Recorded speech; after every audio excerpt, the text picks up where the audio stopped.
Para personas inquietas, Capital Radio. La mañana de la 10 con Tere Coello. Continuamos en directo en sintonía regional a través de Capital Radio Canarias.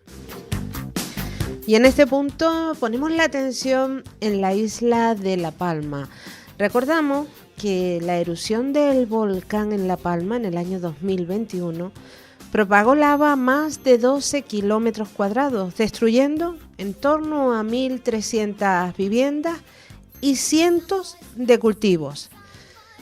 ¿Por qué recordamos esto? Porque también hay que recordar que este próximo viernes, 13 de diciembre, se cumplirán 3 años de que se diera por finalizada la erupción del volcán de Cumbre Vieja, tras 85 días de erupción.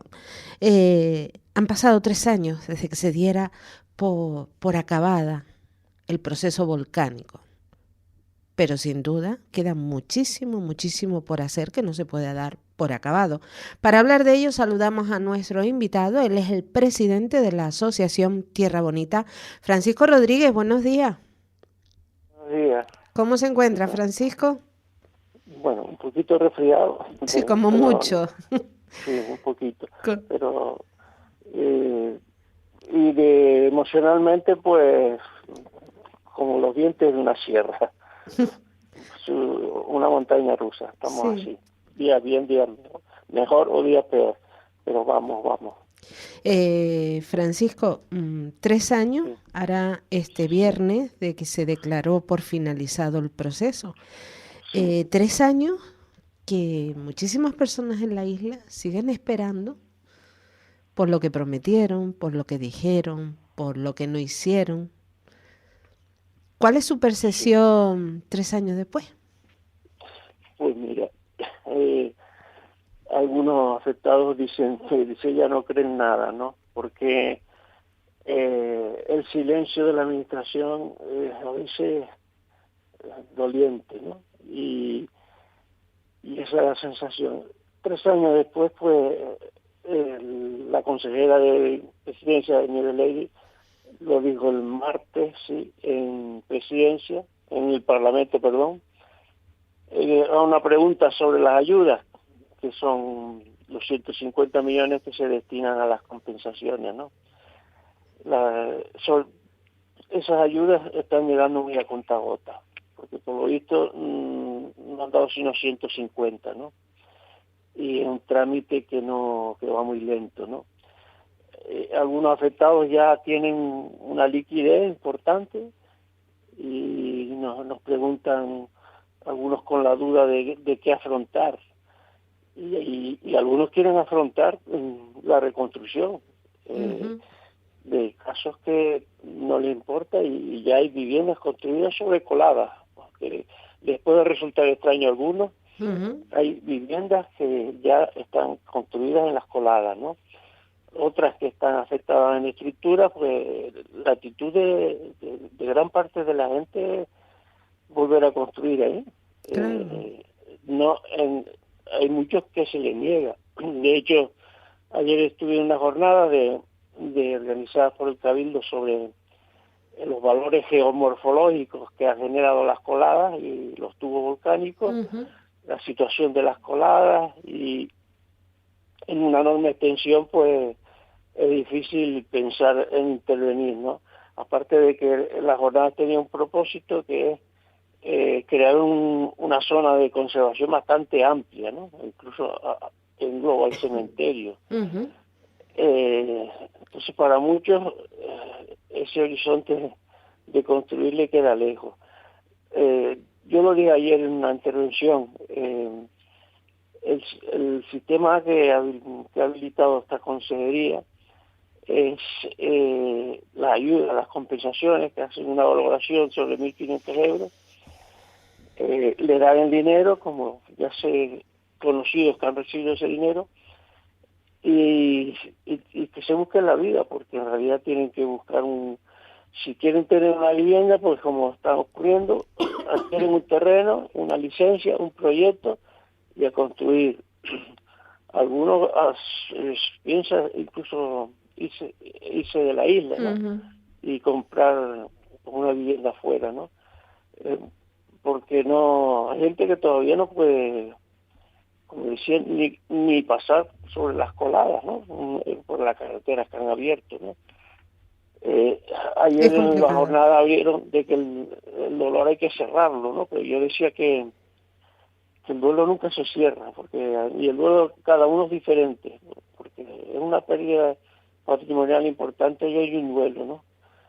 Y un duelo que los ha desnudado, ¿no? Claro, y que mientras estén asuntos pendientes no se puede cerrar una herida. No. Francisco, hace mes y medio aproximadamente, días más, días menos, nos vimos todos sorprendidos por esa tragedia en Valencia, por el paso de la Dana. No por la Dana en sí, sino por la reacción de los mandatarios, principalmente los de la Comunidad Valenciana, principalmente el presidente, como no consideró importante, no activó nada. Nos vimos sorprendidos por cómo, no sé ni cómo decirlo, la dejación, cómo de repente esa marea humana de solidaridad, esas mareas de peticiones de ayudas en diferentes cuentas, en diferentes sitios, como es lógico, esas preguntas de muchísima gente, ¿dónde están las ayudas? E irremediablemente, para mí fue imposible no buscar la comparación con el proceso de erupción en La Palma. Yo no sé si a ustedes ahí lo han vivido igual. Sí, mira, las comparaciones son casi inevitables. No lo mismo que la colada y la catástrofe tienen dimensiones distintas. Lo de Valencia es superlativo, porque cuando también tienes una losa de más de 200 muertos, pues casualmente los medios de comunicación de Valencia nos llamaron de otras partes del Estado porque la comparación era inevitable. Ante una catástrofe, ahora mismo está en una situación que nos asemeja.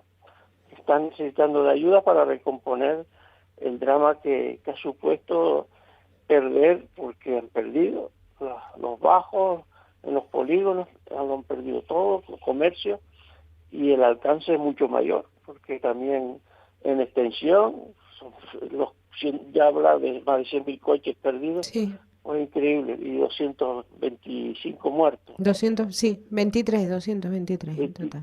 Sí. Más 3 que estaban buscando, sí. Ahí hay desaparecidos todavía. Sí, 3. Entonces la comparación es inevitable. Sobre todo nos llamaban, 3 años después, cómo están las ayudas en La Palma, porque a ver cuánto tenemos que esperar en Valencia, ¿no? Y lo que nos sorprende, yo le decía a los medios, es la reacción del poder político, principalmente el autonómico, porque la responsabilidad, como ocurre en Canarias, de emergencia, es una delegación autonómica, ¿no? Una transferencia.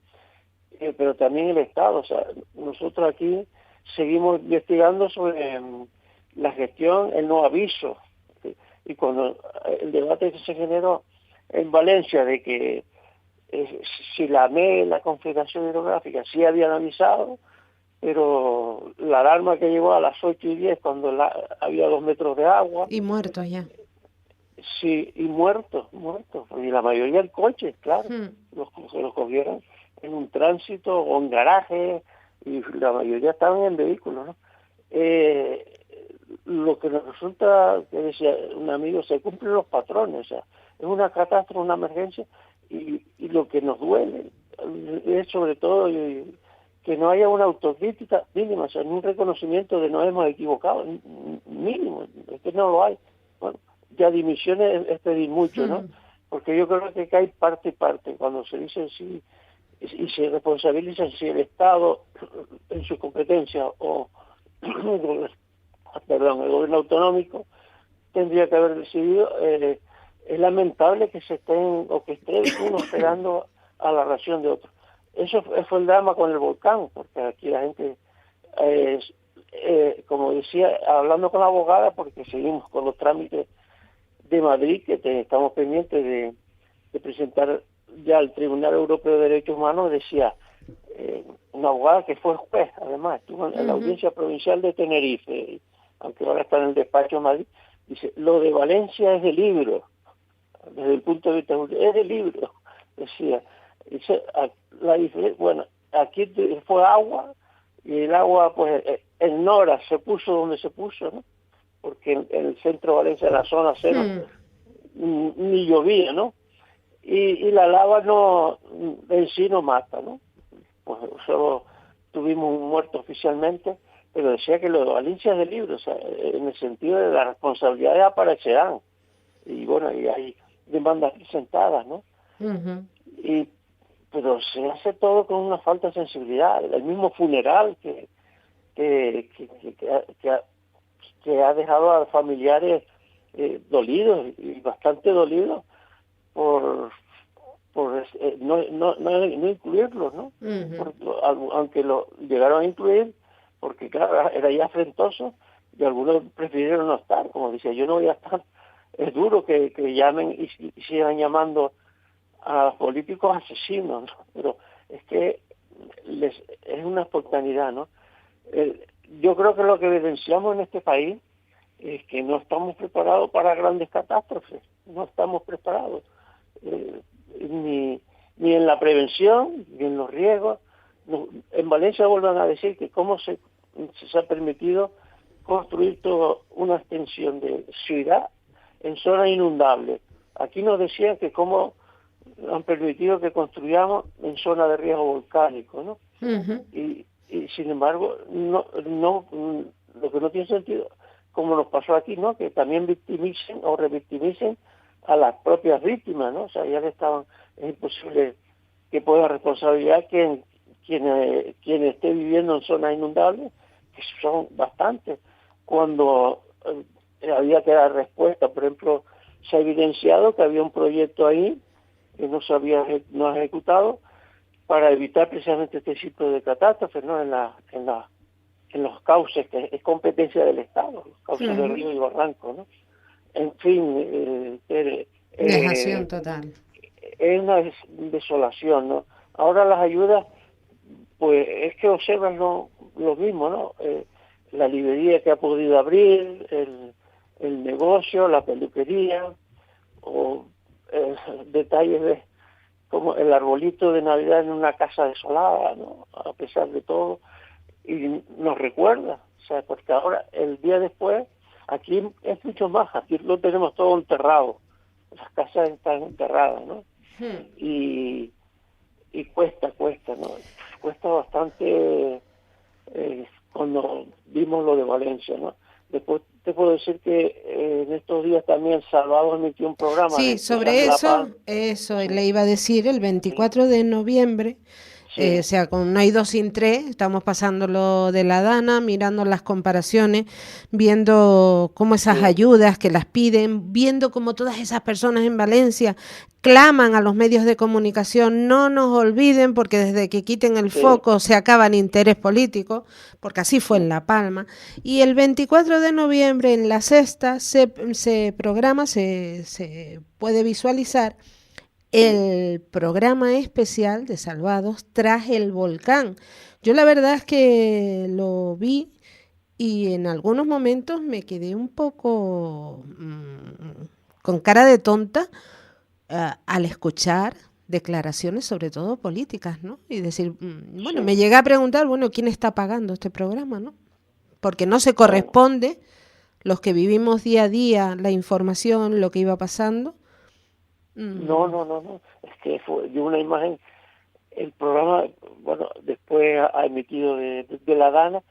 El programa, yo como presidente de Tierra Bonita, nos llamaron de la producción para contratar a gente y fue un enlace para proponerle entrevistados, ¿no?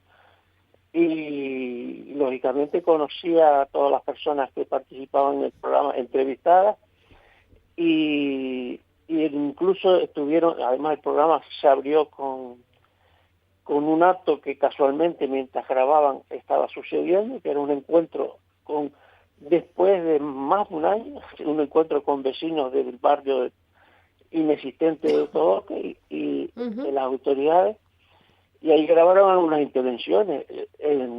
Lo curioso de Salvador es que cuando estaba haciendo la promo, de repente unos días antes dice aplazamos el estreno para la semana siguiente, ¿no?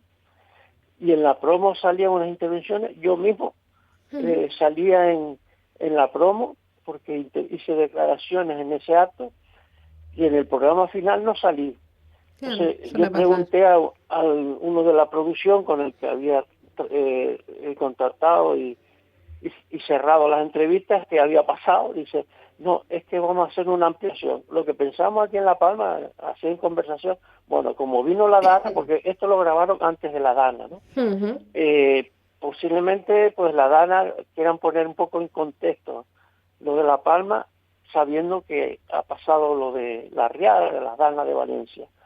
Y no, la sensación de amargor al ver el programa, en las entrevistas las editaron de una manera para darle un enfoque concreto.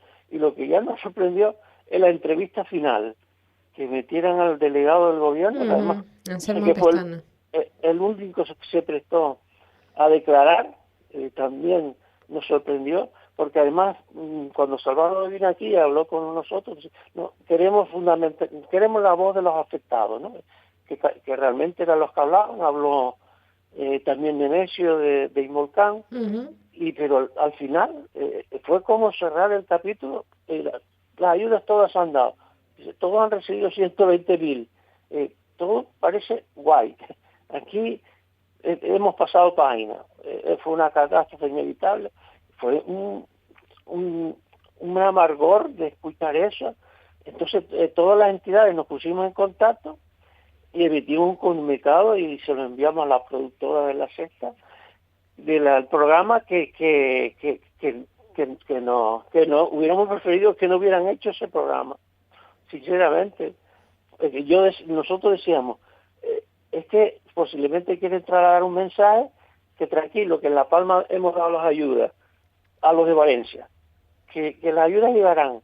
Sí, es que dio la sensación esa de que el programa, bueno, leo parte del comunicado, dice colectivos de La Palma, incluida la práctica totalidad de los que forman afectados por la catástrofe volcánica de 2021, han expresado públicamente su decepción y malestar con el programa Salvados de la Sexta, estrenado este pasado domingo 24 de noviembre, debido a la falta de rigor profesional a la hora de investigar la gestión de la emergencia volcánica y por no reflejar la verdadera realidad en lugar de una edulcorada sobre la población damnificada. Sinceramente, yo cuando vi, digo, bueno, una de dos, o nos han mentido o están blanqueando para pacificar a la población de Valencia.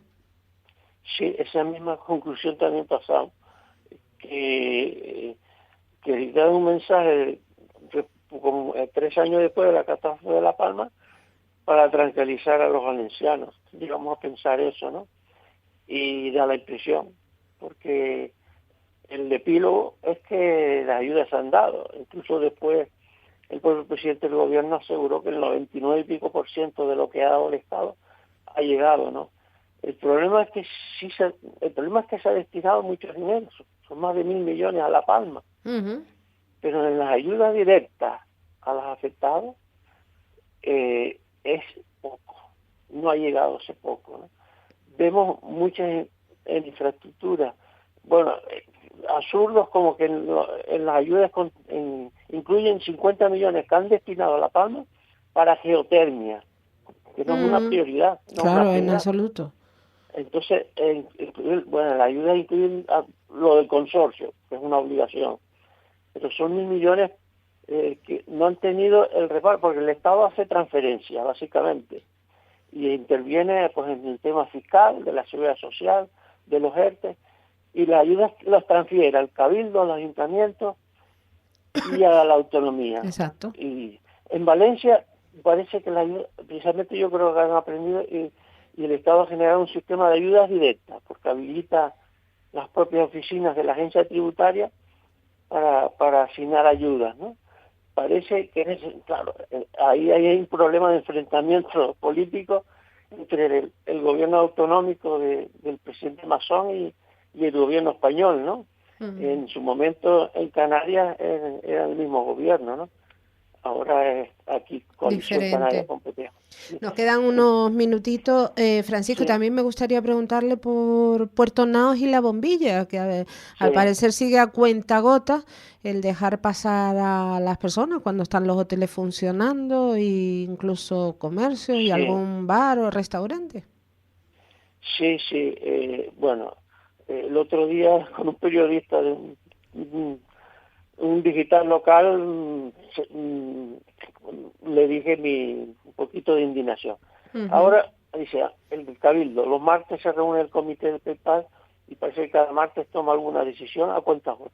Hemos autorizado 10 nuevas viviendas, o sea, es un cuentagotas, hay una zona acotada, después han hecho un informe de mediciones en garaje y hay niveles súper altos, ¿no? Y sacan una nota de 300 y 400 mil ppm, cuando en el medio ambiente tenemos 400. Si la comunicación, yo cuando estaba en el grupo de expertos decía, la comunicación sobre este problema hay que saberla medir y saber lo que se dice y cómo se dice. Sacan en prensa estas noticias así porque todavía hay gente que tiene miedo, viviendo en Puerto Naos, dice, yo no voy a Puerto Naos, los negocios son abiertos, hay negocios, por suerte, que además en estos últimos años han recibido ayuda, los mayores han recibido más de 300.000 euros, estamos hablando de restaurantes y negocios de restauración y de venta, han recibido una cantidad notable y de hecho les sirve para la mayoría está rehabilitando, ¿no? Y con mobiliario, con nueva decoración. Pero hay turistas en el hotel, pero no se comprende el escenario, o sea, no invita al escenario de Puerto Naos Bombilla. Y la bombilla, sobre todo, es la Cenicienta, apenas hay autorizaciones, solo hay 20 y pico viviendas. Entonces, los gases en Puerto Naos Bombilla, las emisiones de gases, van a durar décadas, porque hay un proceso de gasificación en la zona del Teneguía, en la costa del Teneguía, y también emisiones de gases. Son 50 años, ¿no? Entonces, el recuperar de manera que sea como lo disfrutamos antes, porque la bombilla cuesta, va a costar bastante, ¿no? El colegio tiene tanto medio que está abajo y lo tienen cerrado, y es el cuartel de los bomberos, ¿no? Un curso más, los alumnos están en aulas provisionales, ¿no? Está todo lleno de cartelería. El otro día estuve con un periodista canadiense, me llamó a Tierra Bonita, hice de anfitrión y una fotógrafa. Es un reportaje muy bonito porque me lo dejó claro, quería ir a los afectados. Incluso fui a zonas que yo no había ido porque nos metimos por los nuevos caminos, ¿no? Y cuando estaba en Puerto Naos, dice, carteles que hablan, cuidado, no se metan aquí que hay peligro de muerte. Entonces, un turista, él entrevistó a los turistas y dice, ¿qué sensación tienen a ver esto aquí? Los turistas, estaba la temporada de invierno, pálidos, pues lo que buscan es unas dosis de sol y tranquilidad. Sí. Pues, pero no les agrada ver ese escenario. Vienen a un hotel, no lo saben. Claro, aparte que tampoco tiene mucho sentido, ¿no? Que vendas un sitio como tranquilo y después te encuentres letreros de ese tipo. Francisco, nos quedamos sin tiempo. Sí quiero recordarle a las personas que nos escuchan que aparte de ser el presidente de la Asociación Tierra Bonita, es también químico de formación, o sea, de ahí que le esté haciendo estas preguntas sobre gases y demás. Francisco Rodríguez, muchísimas gracias por estar con nosotros compartiendo este tiempo de radio. Vale, gracias a la vieja Capital Radio, gracias. Un abrazo, Francisco, y felices fiestas en la medida de lo posible. Felices fiestas, desde luego. Vale.